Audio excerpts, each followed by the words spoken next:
Hey guys, welcome to TechBase. Today I'm going to show you a short tutorial on how to play games on Facebook Messenger. It's pretty simple, so let's get started.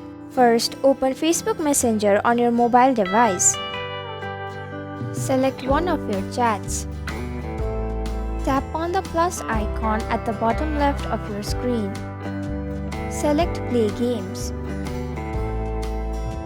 Now you can go ahead and choose a game that you want to play. To choose a game, you can simply tap on it. Tap on Play on Facebook at the bottom of your screen. Tap on Play.